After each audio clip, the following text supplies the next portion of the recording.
សំលេងសាឡូតឡើងប្រាក់ខែចូលហើយមិត្តភ័ក្តិអើយដល់ពេលយើងត្រូវជួបគ្នាហើយ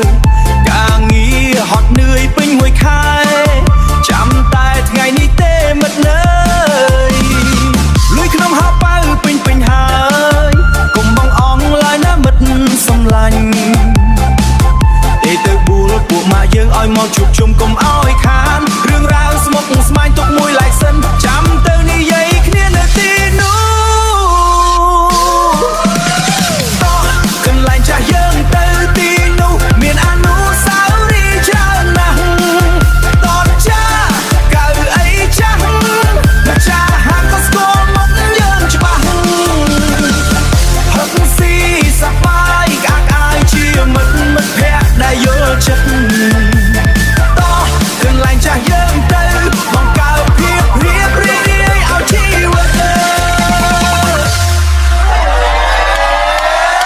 កន្លែងដែលយើងធ្លាប់អង្គុយនិយាយរឿងដើមសើចសប្បាយម្ហូបឆ្ងាញ់ក្លែមជាមួយភេសជ្ជៈ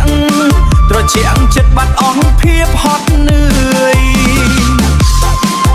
មិត្តភ័ក្តិជួបជុំគ្នាម្ដងមិនងាយនឹងមានពេលបែបនេះទេមានលុយក្នុងដៃមានមិត្តក្បែរខ្លួនអ្វីក៏មើលទៅស្រស់អំប្រងតោះកន្លែងចាស់យើងទៅទីនោះមានអនុស្សាវរីយ៍ច្រើនណាស់តតចាកៅអីចាស់ម្ចាស់ហាងក៏ស្គាល់មុខយើងច្បាស់ហឹកស៊ីសប្បាយក្អាកអាយជាមិត្តភ័ក្តិដែលយល់ចិត្តតោះកន្លែងចាស់យើងទៅបង្កើតភាពរៀបរៀងឲ្យជីវិត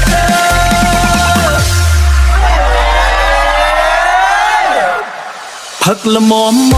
កុំឲ្យស្រវឹងខ្លាំងគ្រាន់តែជួបជុំគ្នាសប្បាយតោះកន្លែងចាស់យើងទៅ